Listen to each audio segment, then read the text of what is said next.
আপনাদের আরও একবার স্বাগত জানাই TV9 বাংলায়। কোভিড যুদ্ধের শুরু থেকেই হাতিয়ার করোনাজয়ীর প্লাজমা। করোনাজয়ী শরীরে তৈরি অ্যান্টিবডি দিয়ে আক্রান্তের ভাইরাসকে মাত করার বা কাত করার চেষ্টা, কিন্তু শর্ত অনেক। তাই বাস্তবে দেখা যাচ্ছে কোভিড চিকিৎসায় কাজের কাজ করছে না প্লাজমা।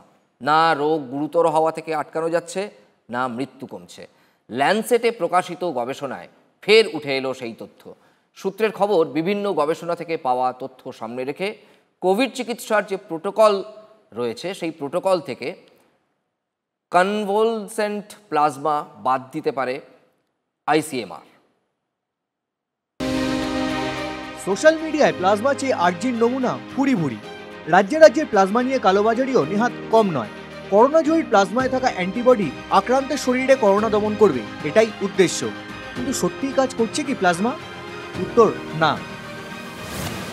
কোভিড গুরুতর হওয়া ঠেকাতে পারছে না প্লাজমা। প্লাজমা দিয়েও আটকানো যাচ্ছে না মৃত্যু। ব্রিটেনে রিকভারি ট্রায়ালের তথ্য প্রকাশিত ল্যান্সেটে। ব্রিটেনের 177টি হাসপাতালের 11,500 রোগীর উপর সমীক্ষা। শুধু রিকভারি ট্রায়াল নয়, গত বছর হু এবং ICMR এর ট্রায়াল থেকে উঠে এসেছিল এক তথ্য। ভারতের 39টি হাসপাতালে প্লাজমা সমীক্ষা প্লাসিড ট্রায়ালে। গুরুতর রোগ ঠেকানো, মৃত্যু রক্ষায় কোনো ভূমিকা নেই। একই ফলাফল উঠে এসেছিল আর্জেন্টিনার প্লাজমা আর ট্রায়াল থেকেও। তা সত্ত্বেও আমাদের দেশে প্লাজমার ব্যবহার বন্ধ করেনি ICMR। এখনো পর্যন্ত নির্দেশিকা উপসর্গের শুরুতে মূলত 3 থেকে 7 দিনের মধ্যে প্লাজমা প্রয়োগ করা হয়। কিন্তু সবচেয়ে বেশি সমস্যায় ফেলছে প্লাজমায় অ্যান্টিবডির পরিমাণ। অ্যান্টিবডি পর্যাপ্ত পরিমাণে না থাকলে লাভের অঙ্ক শূন্যই থাকছে। প্লাজমার ব্যবহার অবৈজ্ঞানিক, অযৌক্তিক বলে দাবি করে কেন্দ্রের বিজ্ঞান বিষয়ক উপদেষ্টাকে বিজয় রাঘবনকে চিঠি লিখেছেন একদল চিকিৎসক। চিঠি পাঠানো হয়েছে ICMR-কেও। একদল বিজ্ঞানীদের দাবি, প্লাজমার যথেচ্ছ ব্যবহারে ভাইরাসের মিউটেশন বেশি হওয়ার আশঙ্কা। শুক্রবার ICMR-এর জাতীয় টাস্কফোর্স জরুরি বৈঠকে বসে। সেখানে সর্বসম্মতিতে প্লাজমা থেরাপিকে করোনার চিকিৎসা থেকে বাদ দেওয়ার দাবি উঠেছে। শীঘ্রই এ নিয়ে নির্দেশিকা জারি করা হতে পারে। Bureau report, TV9 Bangla. অর্থাৎ সহজ কথায়, এই যে প্লাজমা থেরাপি, যেটা নিয়ে এত বিপুল চর্চা এবং বহু রোগীর দেহে এটা প্রয়োগও করা হয়েছে, প্রশ্ন হচ্ছে সেটা কি আদৌ কার্যকর? ব্রিটেনের গবেষণায় দেখা গিয়েছে যে না, ততটা কার্যকর নয়। ভারতেরও কিন্তু এক শ্রেণীর বিজ্ঞানী তারা বলছেন ততটা কার্যকর নয়। এটা নিয়েই আমরা আজকে বিশিষ্ট চিকিৎসক এবং যারা বিশেষজ্ঞ তাদের সঙ্গে কথা বলবো। আমাদের সঙ্গে আরও একবার আপনাদের বলে দিই কারা আছেন। ডক্টর পরাগবরণ পাল রয়েছেন, বিশেষজ্ঞ চিকিৎসক। আমাদের সঙ্গে রয়েছেন ডক্টর শ্যামাশিস বন্দ্যোপাধ্যায়, বিশেষজ্ঞ চিকিৎসক, এবং ডক্টর প্রসূন ভট্টাচার্য রয়েছেন, রক্তরোগ বিশেষজ্ঞ। আমি প্রথমেই ডক্টর পরাগবরণ পালের কাছে যাই। প্রথম ক্ষেত্রে যখন ফার্স্ট কোভিড ওয়েভ যখন এসেছিল, তখন খুব শুনছিলাম যে প্লাজমা থেরাপি করা হচ্ছে, প্লাজমা থেরাপি করা হচ্ছে। এই যে অনাস্থাটা আসতে শুরু করেছে, এটার কারণটা কি? একটা ব্যাপার হচ্ছে যে COVID-19 একটা নতুন অসুখ তো, এবং প্রথম থেকেই সে খুব একটা সর্বগ্রাসী প্রাণঘাতী চেহারা নিয়ে এসে ঝাঁপিয়ে পড়েছে। সেজন্য অনেক রকম চেষ্টা করা হয়েছে, তার কিছু সফল হয়েছে, কিছু ব্যর্থ হয়েছে। প্লাজমা থেরাপিও সেরকম একটা যুক্তি দিয়ে, যেটা মনে করা হয়েছিল যে এটা কোভিড রোগীদের ক্ষেত্রে খুব ফলপ্রসূ হবে, এবং হয়েছেও কিছু রোগীর ক্ষেত্রে। ব্যাপার হলো এইটা একটা খুব সিরিয়াস ঘটনা যে প্লাজমাতে একটা সময়ের পর যেটা দেখা গেল সেটা হচ্ছে যে ভাইরাস মিউটেশন করে নতুন রকম স্ট্রেনের কিছু ভাইরাস উঠে আসছে, যেটা সব মিলিয়ে কোভিডের যে আউটকাম, চিকিৎসার যে আউটকাম, সেটাকে আরো জটিল করে দিচ্ছে। কাজেই একটা সময়ের পর থেকে স্টাডি আরম্ভ হলো যে এই প্লাজমা, সেটা আগেও চলছিল, প্লাজমা কতটা উপকারী এবং কতটা অপকারী করে একটা সময় এই রিস্ক বেনিফিট রেশিও ওয়ে করে দেখা গেল যে, মানে দেখা যাচ্ছে এখনো এটা বিতর্কিত স্তরে আছে, যদিও আমাদের দেশে অনেক দেশে প্লাজমা আর ব্যবহার আর আইনানুগ নয়, নিষিদ্ধই হয়ে গেছে। আমাদের দেশে এখনো প্রায় হব এরকম একটা স্টেজে আছে।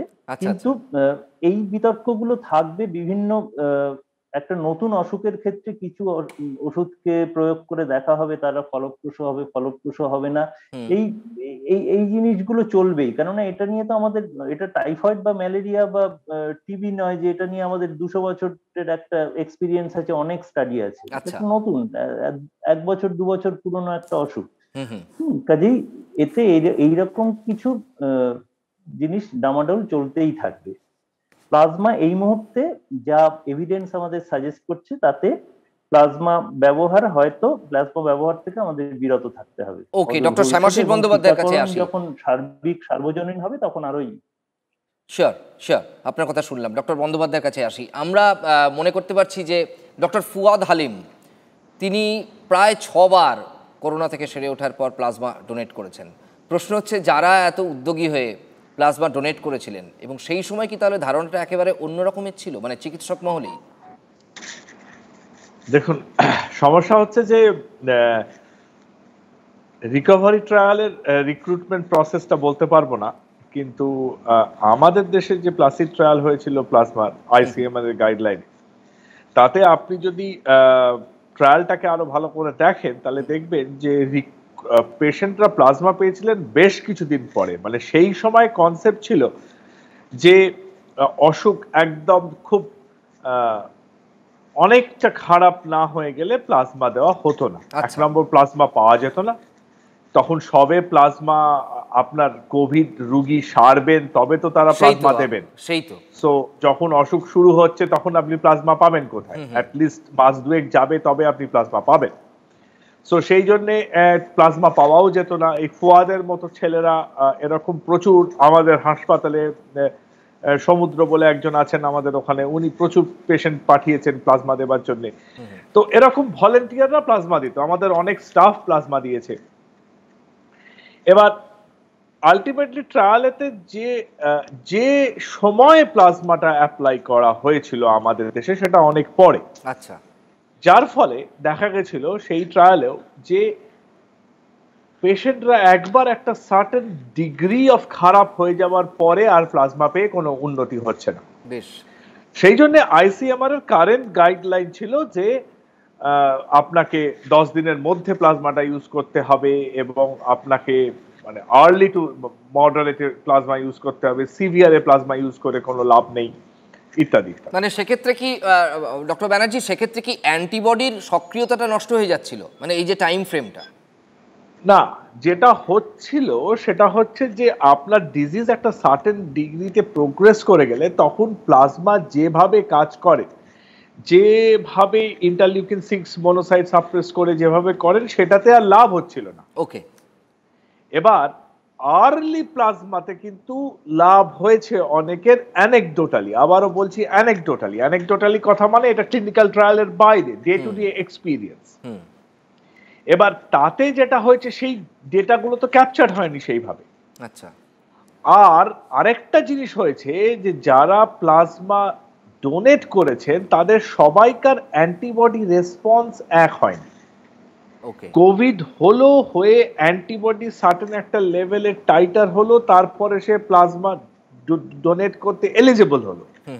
কিন্তু সেই এলিজিবিলিটির বাইরেও যাদের অনেকটা ধরুন মানে অ্যান্টিবডি তৈরি হয়েছে, যাদের অতটা রেসপন্স হয়নি, এই সমস্ত ব্যাপারগুলোই ট্রায়ালটাকে কিছু না কিছু ভাবে মডুলেট করেছে, আচ্ছা, বা কনফাউন্ড করেছে ট্রায়ালের রেজাল্টটাকে। তবে এই কারেন্ট রিকভারি ট্রায়ালে যেটা ওদের জায়গায় অনেকটাই বড় সেন্টার জুড়ে ট্রায়াল হয়েছে এবং তাতে ওরা দেখিয়েছে যে রিকভারি আলটিমেটলি পেশেন্টটা ভালো হচ্ছে কিনা, মর্টালিটি কমে যাচ্ছে কিনা, এই ব্যাপারগুলোতে প্লাজমা কাজ করতে পারেনি। যে গ্রুপটায় কাজ করেছে তাদের হয়তো প্লাজমা দরকারই ছিল না, তারা হয়তো এমনিই ভালো হয়ে যেত, শুধু স্টেরয়েডই ভালো হয়ে যেত। ফলে ধরে নেওয়া হয়েছিল প্লাজমাটা কাজ করেছে আর কি। হ্যাঁ, তাদের তখন অ্যানেকডোটালি ধরা হয়েছিল যে বা প্লাজমাটা কাজ করেছে, কিন্তু হয়তো শুধু স্টেরয়েডই তারা ভালো হয়ে যেত, বিকজ তাদের ডিজিজ প্রসেসটা অতটা গম্ভীর ছিল না। ওকে, ডক্টর প্রসূন ভট্টাচার্যর কাছে আসি। মুশকিল যেটা হচ্ছে যে এই ধরনের বলুন আপনি কন্টিনিউ করুন। এই ধরনের স্টাডি প্রসূন আরো ভালো বলতে পারবে, বিকজ এটা একদম ওর ডোমেনের মধ্যে পড়ে। বাট এই ধরনের স্টাডি কিন্তু একটা দুটো আরসিটিতেই আপনি হ্যাঁ বা না যে কোনো কিছু বলে দিচ্ছেন, সেটাই ফান্ডামেন্টালি ফ্লড আর কি। আচ্ছা, ডক্টর ভট্টাচার্যর কাছে আসি।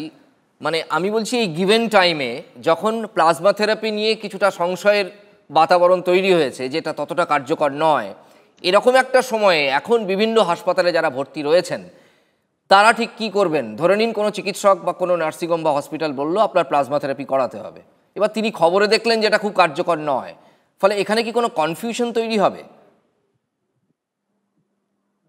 দেখুন, এটা গোড়া থেকে যেহেতু আমরা যুক্ত ছিলাম, আপনি জানেন ভারতবর্ষে যে কটা ট্রায়াল হয়েছে আমাদের মেডিকেল কলেজের, যে ট্রায়ালটা PICP trial, ID hospital, medical college এবং সিএসআইআর এর সাথে, এই ট্রায়ালটাতে আমরা প্রায় 80 জন পেশেন্টের উপর প্রয়োগ করেছিলাম। First phase of the disease আমি বলছি, মানে এবছর না, ফার্স্ট ফেজ। সেই সেই ট্রায়ালটা, সেই ক্লিনিক্যাল ট্রায়ালে কাজ করার অভিজ্ঞতা দিয়ে আমরা বলতে পারি যে প্লাজমা থেরাপির মূল দুটো জিনিসের উপর ডিপেন্ড করে। একটা হচ্ছে প্রপার প্লাজমা ডোনারকে সঠিকভাবে নির্বাচন করা, সেটা খুব গুরুত্বপূর্ণ। তার জন্য তার অ্যান্টিবডির পরিমাণ কত আছে সেটা ঠিকঠাক মাপা, এটা কিন্তু সব জায়গার পক্ষে সম্ভব নয়। একটা রিসার্চ ফেসিলিটি থাকলে তবেই সেটা সম্ভব হয়, এটা অন্যভাবে সম্ভব হয় না। এবং যথাপযুক্ত টাইমে প্রয়োগ করা। আমাদের যে গবেষণালব্ধ যেটুকু আমরা এই মুহূর্তে আমরা পেয়েছি, এবং এটা international journal of infectious disease এবং নেচার কমিউনিকেশন, দুটো পৃথিবীতে মানে মেডিকেল সংক্রান্ত গবেষণায় অত্যন্ত উল্লেখযোগ্য, তাতে এটা অ্যাকসেপ্টেন্স পেয়েছে। তাতে আমরা দেখেছি যে এই প্রপার যদি আমরা প্লাজমা দাতা নির্বাচন করতে পারি এবং উপযুক্ত সময়ে যদি দিতে পারি, তাহলে কিন্তু প্লাজমার ক্ষেত্রে দুটো জিনিস, একটা হচ্ছে বিশেষত যারা 65 বছর, মানে আমরা দেখেছিলাম 67 বছরের নিচে যারা, তাদের ক্ষেত্রে কিছুটা কাজ দিয়েছে, কিছুটা তাদের যেটা হয়েছে যে রেট অফ মানে হসপিটাল স্টে এবং এই যে সাইটোকাইন লেভেল, এই দুটোই কিন্তু মিটিগেশন অফ, আমরা বলি মিটিগেশন অফ হাইপক্সিয়া, মানে এই যে শ্বাসকষ্ট সেটা প্রতিরোধ করতে সক্ষম হয়েছে। এবার আপনি বাস্তবভাবে যদি আপনি আমাকে জিজ্ঞেস করেন প্লাজমা চাইলেই আমি দিয়ে দেবো কিনা, না, আমি এই ধারণার একদম বিপক্ষে। প্লাজমা থেরাপিটা ইনডিসক্রিমিনেটলি ইউজ করা যায় না। প্লাজমাটা একদম অত্যন্ত বিবেচনা করে, একটু অত্যন্ত অভিজ্ঞতার জায়গা থেকে বিশেষ করে গবেষণামূলকভাবেই ব্যবহার করা উচিত। আরেকটা জিনিস দ্বিতীয় ফেজে আমাদের চলে এসছে সেকেন্ড ওয়েভের সাথে সাথে, সেটা হচ্ছে ভ্যাকসিনেশন প্রক্রিয়া। এবার ভ্যাকসিনের জন্য অ্যান্টিবডি তৈরি হচ্ছে, প্লাস যারা কোভিড থেকে আক্রান্ত হয়েছেন তারও অ্যান্টিবডি তৈরি হয়েছে। এই যে মিশ্র প্রতিক্রিয়ার ফলটা কি হবে সেটা এখনো আমরা জানি না বা বলতে পারছি না। তো এই ভ্যাকসিনেশন যুগে হয়তো প্লাজমাটা আরো অনেকটা অবসলিট হয়ে গেছে, কিন্তু প্রথম দিকে যখন মানুষের হাতে কোনো চিকিৎসার ফল ছিল না, সেই সময় কিন্তু একটা যুক্তি দিয়ে প্লাজমা থেরাপিটা স্টার্ট করা হয়। এর কোনো অনন্য উপায় ছিল না, কেন এটা দেখা গেছে ইবোলার ক্ষেত্রে হয়েছে, এর আগেও জুমিন ভাইরাস, কিছু ইনফ্লুয়েঞ্জা ভাইরাস, সেই সময় এই প্লাজমার প্রয়োগ করা হয়েছিল। তো এটা চলেছে প্রথাগত চিকিৎসার বাইরে। প্লাজমা কনভালেসেন্ট প্লাজমা দিয়ে যে চিকিৎসা, এটা নতুন কিছু না, এটা চলেছে। তো এই মুহূর্তে সেকেন্ড ওয়েভের ক্ষেত্রে এসে যখন ভ্যাকসিনেশন সারা পৃথিবী জুড়ে, সেখানে প্লাজমার গুরুত্ব কমে গেছে। কিন্তু এ প্রসঙ্গে একটা জিনিস আমি বলবো, কিছুদিন আগেও মানে মেয়ো ক্লিনিকে একটা বিরাট বড় ট্রায়াল এখনো সংগঠিত করছে। আলোচনা চক্রে আমরা জানছিলাম কি ওদের কাছেও আর্টুরো ক্যাস্টেভাল এবং মাইকেল জয়নার ইনাদের নেতৃত্বে। তো এখানেও আমরা দেখেছিলাম যে স্টেরয়েড থেরাপি একটা অন্তরায়, কেন স্টেরয়েড দিয়ে অনেকে প্লাজমা দিচ্ছেন, বা লেট কেসে পেশেন্ট ভেন্টিলেটরি সাপোর্টে চলে গেছে, সেক্ষেত্রে কিন্তু প্লাজমা থেরাপির রোল নেই। যার জন্য সম্ভবত ডক্টর বন্দ্যোপাধ্যায় যেটা বললেন যে প্ল্যাসিড ট্রায়াল, যেটা আইসিএমআর ট্রায়াল করা হয়েছিল, তখন এই যে পেশেন্ট নির্বাচন করাটা বোধহয় সঠিক ছিল না, এবং প্লাজমা দাতারও যে তুল্যমূল্য বিচার করা অ্যান্টিবডি সেটা ছিল না। তার ফলে হয়তো এই ট্রায়ালগুলো রিকভারি ট্রায়ালেও প্রপারলি সেটা করা হয়নি, এই কারণে হয়তো ট্রায়ালগুলো ফেল করেছে। সেই জন্য এখনো ট্রায়াল হিসেবে ভাবা যেতে পারে, but it should not be used indiscriminately in the patient, এবং উপযুক্ত বিশেষজ্ঞ চিকিৎসকের দ্বারাই পরিচালিত হয়ে প্লাজমা থেরাপিটা করা উচিত। বেশ, ডক্টর পরাগবরণ পালের কাছে যাই। আমাদের প্রশ্ন হচ্ছে যে দেখুন, বিশেষজ্ঞ চিকিৎসক হয়তো জেলা জুড়ে আছেন, কলকাতাতেও আছেন, কিন্তু প্রশ্ন হচ্ছে যে এটা তো ফ্যাক্ট যে কলকাতায় যে ধরনের মেধা রয়েছে, হয়তো দূরবর্তী জায়গাগুলোতে হয়তো সেই ধরনের মেধা নেই বা সেই ধরনের চিকিৎসা পরিকাঠামোও নেই। এখন মানুষকে কিন্তু বাধ্য হয়ে ভর্তি হতে হচ্ছে, ছোট নার্সিংহোমে ভর্তি হচ্ছেন, সেখানে যদি এই ধরনের মানে উনি যেটা বলছেন যে indiscriminate use of plasma therapy, এটা যদি হয় তো এটা প্রতিরোধের উপায় কি আছে? প্রশাসনিকগতভাবেই বলছি। Plasma therapy should never be attempted in any institution যেখানে একদম শেষ পর্যন্ত ফেসিলিটি নেই। আমার এই নেই তাই নেই এরকম কোনো জায়গায় প্লাজমা, আর যেটা ওনারা সবাই বললেন যে আজকে এই পোস্ট ভ্যাকসিনেশন এরাতে প্লাজমার গুরুত্ব অনেক কমে এসছে। এবং কোভিড এর সমস্ত এই সাইটোকাইন স্টর্মের ঝামেলাটা হচ্ছে 7 দিন নাগাদ শুরু হয়, 7-8 দিনের মাথায় শুরু হয়। কাজেই আগে আমরা যে সময় প্লাজমা দিচ্ছিলাম সে সময়ের প্লাজমা দেওয়াটাও তার থেকেও সময়টা এখন অনেক এগিয়ে আনা হয়েছে, কেননা এই আমার যত অ্যান্টিবডি নিয়ে যা খেলাধুলা করার সেটা এই সময়টায় করতে হবে, সেটা আমার 3 সপ্তাহ 4 সপ্তাহের মাথায় করে লাভ নেই। হ্যাঁ, তো এই অবস্থায় আমি ডিসকারেজ করব, এখন যা সিচুয়েশন তাতে আমি ডিসকারেজ করব খুব কোন ডাক্তার যেটা শ্যামাশিস বললো খুব সুন্দর টার্ম, যে অ্যানেকডোটালি ইউজ করা। সেইভাবে আমার নিজের ব্যক্তিগত ধারণা এই পোস্ট ভ্যাকসিনেশন এরায় প্লাজমা থেরাপিটা আস্তে আস্তে থাকবে না। আচ্ছা, এটার কি কোনো টাইম ফ্রেম দেওয়া সম্ভব হবে? মানে এটার কি কোনো টাইম ফ্রেম দেওয়া, মানে কত দিনের মধ্যে এটা হতে পারে? বিকজ এটা তো আনসার্টেন যে এখন সেকেন্ড ওয়েভটা যাবে কবে, তারপরে আবার আশঙ্কা করছেন আপনারা, বিশেষজ্ঞরা আশঙ্কা করছেন যে থার্ড ওয়েভটা আসবে, ফলে হয়তো যদি এটা প্রোটোকল থেকে বাদও যায় আবার একটু, হ্যাঁ বলুন, মানে যদি আবার একটু কেস কমে আসে আবার পুজোর সময় সবাইকে ছেড়ে দেওয়া হবে এবং তখন আবার সবাই একইভাবে আনন্দ করবে, ভোটের সময় যেমন করেছে, আনন্দ বা দুঃখ বা মারামারি যাই বলুন না কেন, তারপর আবার থার্ড ওয়েভ আসবে। কারণ আমাদের দেশে মানে কাণ্ডজ্ঞানহীনতার কোনো অভাব লক্ষ্য করা যাচ্ছে না জনসাধারণের মধ্যে। একটু হলেই, একটু পরিস্থিতি বেটার হলেই তারা এমন ভাবে লাফালাফি আরম্ভ করছেন যেটা করা যায় না, এবং কিছু ক্ষেত্রে তার জন্য আমাদের মাসুল চুকোতে হচ্ছে, এগুলো তো হচ্ছে। ডক্টর ব্যানার্জি, আপনার কাছে আমার প্রশ্ন যে প্লাজমা থেরাপি একটা পার্ট হচ্ছে খুব একটা কার্যকর হচ্ছে না, এটা রিসেন্ট গবেষণাগুলোতে বেরিয়ে আসছে, এটা কি বিপজ্জনক হতে পারে? মানে ইন অ্যাডিশন টু দ্যাট আরো কোনো নতুন উপসর্গ কি দেখা দিতে পারে এর ফলে? দেখুন, যে কোনো ব্লাড প্রোডাক্ট দিলে তার কিছু ইনার সমস্যা আছে, সেটা প্লাজমা সেখান থেকে কিন্তু মুক্ত নয়। আচ্ছা, ব্লাড ট্রান্সফিউশন বলুন, প্লেটলেট ট্রান্সফিউশন বলুন, প্লাজমা ট্রান্সফিউশন বলুন, তাতে সেই স্টার্টিং ফ্রম ভলিউম ওভারলোড হওয়া থেকে আরম্ভ করে তার সাথে লিউকোসাইট যদি কিছু চলে যায় তার জন্য রিয়াকশন, ট্রালি, এগুলো হওয়া কোনোটাই অসম্ভব না, লাং ড্যামেজ। এবার যেটা পরাগদা বললেন যে এটা একদম মানে একটা ছেলে খেলার মতো প্লাজমা, যেন প্যারাসিটামল, যেহেতু এতেও পি আছে ওতেও পি আছে, এইভাবে ইউজ করলে কিন্তু চলবে না। মানে এটা নিয়ে কোনো রকম রাখলে হবে না। সমস্যা হচ্ছে যে যেটা প্রসূন বলল ফার্স্টে, যে সময় অফ প্লাজমা যখন দিতে হবে নতুন অবস্থায়, আর্লি ফেজ অফ দ্য ডিজিজে, যাতে সাইটোকাইন স্টর্ম না হয়, সেখানে এখন কিছু কিছু অন্যান্য ওষুধও তো এসে গেছে। ইনফ্যাক্ট পেগাইলেটেড ইন্টারফেরন এসে গেছে, যেটা যার এভিডেন্সও আছে কিন্তু আর্লি একদম আরম্ভ করার জন্য, যাতে পেশেন্ট খারাপ না হয়। সো অপশনস তো আরো বাড়ছে, সুতরাং plasma has done its role.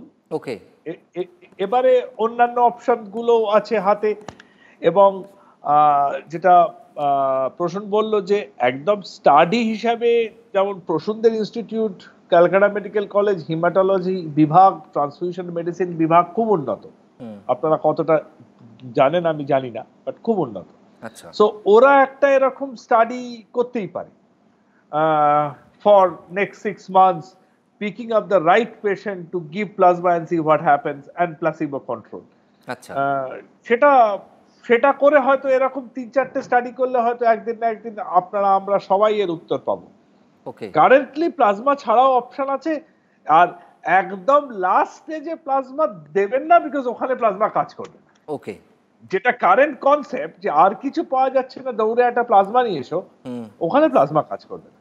আমার মনে পড়ছে জর্জ বার্নার্ড শর একটা বিখ্যাত লেখা আছে ডক্টরস ডিলেমা, সেখানে টিবির অসুখ নিয়ে, টিবির যে ওষুধ, সেই ওষুধ প্রয়োগ নিয়েও কিন্তু একই ধরনের দোদুল্যমানতা হয়েছিল। মানে এটা কি তার সঙ্গে কোনো রকম তার কোনো সাদৃশ্য পাচ্ছেন আপনারা? যে কোনো মেডিকেল অসুখ যেটা একটা মাসকে ইনভলভ করবে, সেখানেই চটজলদি লোকে আনসার চাইবে এবং এর চটজলদি আনসার হবে না। আচ্ছা, এবার এইটা হচ্ছে মেডিকেল সায়েন্সের একটা ফ্যালাসি, যে মেডিকেল সায়েন্সের এই ক্লিনিক্যাল ট্রায়াল, অনেকগুলো ট্রায়াল, তারপরে মেটা অ্যানালিসিস, সিস্টেমেটিক রিভিউ, তারপরে এভিডেন্সটা দানা বাঁধতে বাঁধতে একটা সেট প্রফরমাতে আসে যে এই জন্য এইটা করতে হবে। আচ্ছা, এইটা এরকম চটজলদি মেডিকেল সায়েন্সের চিকিৎসা হয় না, কিন্তু মানুষ চান। অবভিয়াসলি মানুষ যখন বিপদে পড়বেন তখন তো মেডিকেল সায়েন্টিস্টদের দিকেই তাকাবেন, মানে ডাক্তারের কথা বলছি না, কিন্তু আমি বেসিক সায়েন্টিস্টের না কথা বুঝতে বলছি। পেরেছি, হ্যাঁ।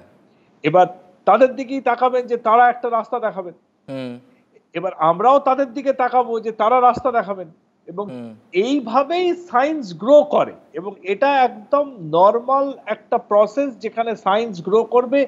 আজ থেকে 2-3 বছর পরে যখন হয়তো আর কোভিড থাকবে না বা কোভিড এন্ডেমিক হয়ে যাবে, আমরা আর কোভিড নিয়ে আলোচনা করব না, তখন দেখবেন যে কোভিড এর ট্রিটমেন্ট গুলো একদম সোজা সাপটা হয়ে গেছে। কোভিড হলে 1, 2, 3, 4, 5 হচ্ছে, কোনো অসুবিধা হচ্ছে না। মানে যে কোনো এক্সপেরিমেন্টেশনে ট্রায়াল এন্ড এরর পদ্ধতি যখন চলে তখন এই এররের ভুক্তভোগী কিছু মানুষকে হতেই হয়, মানে যেটা আপনি বলতে চাইছেন। এগোবেও এবং ভবিষ্যতেও এগোবে। নেক্সট মহামারী কিছু হলে এইভাবেই হবে।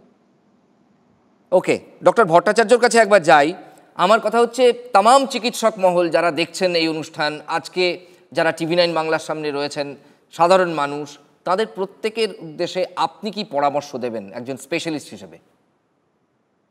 দেখুন, কোভিড চিকিৎসার দ্বিতীয় ওয়েভের সময় আমাদের কাছে সবার আগে বড় ওষুধ যেটা আসছে প্রোফাইল্যাকটিক ভ্যাকসিনেশন। এটা আমাদের যতটা তাড়াতাড়ি হবে ততই আমরা তৃতীয় ওয়েভের আগে আমরা অনেক প্রিপারেশন নিয়ে নিতে পারবো। এই জায়গাটায় হয়তো দ্বিতীয় ওয়েভের সময় কিছু ঘাটতি আমাদের থেকে গেছে, যার জন্য এই জায়গাটা আমরা পূরণ করতে পারিনি। আর আরেকটা যেটা বিরাট বড় উপায়, সেটা হচ্ছে মানুষকে নিজেকে এখনো সংযত রাখা। কেননা লকডাউন ঘোষণার আগে আমরা যেটা দেখলাম, মানে লিকার শপের সামনে যে লাইন আপনারাও দেখিয়েছেন টিভিতে, এটা যথেষ্ট উদ্বেগজনক। যেমন ইলেকশনের লাইন দেখেছি বা কোনো অনুষ্ঠানের লাইন দেখেছি, কিন্তু এরপর এখন যেটা দেখলাম তার পরিপ্রেক্ষিতে এই জিনিসগুলো থেকে নিজেদের সংযত রাখা, মাস্ক ইউজ করা, যতটা সম্ভব ঘরের মধ্যে এই মুহূর্তে লাগা। কেন ভ্যাকসিন আমাদের এসছে, একটা নিঃসন্দেহে একটা বড় অবলম্বন আমাদের চলে এসছে।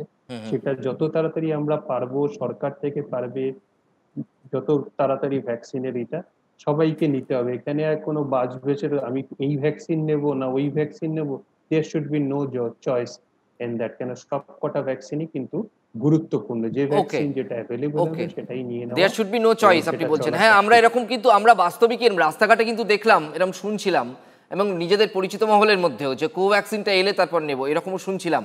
মানে এখন আপনি বলছেন যেটা অ্যাভেলেবিলিটি আছে সেটাই নিয়ে নিতে, তাই তো?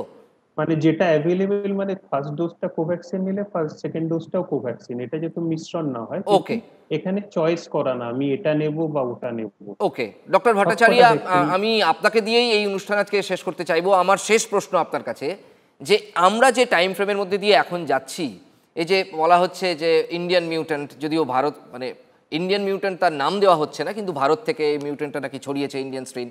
আমার কথা হচ্ছে ইন দ্য মিন টাইম যদি আর একটা নতুন স্ট্রেন আসে, তাহলে সেক্ষেত্রেও কি এই ভ্যাকসিনেশন পদ্ধতি সেটাকে প্রতিরোধ করতে পারবে? এখন এটা দেখা যাচ্ছে যে ভ্যাকসিনেশন নিলে আর যাই হোক, আমাদের মধ্যেও দেখুন প্রথম ধাপে ভ্যাকসিনেশন ছিল না।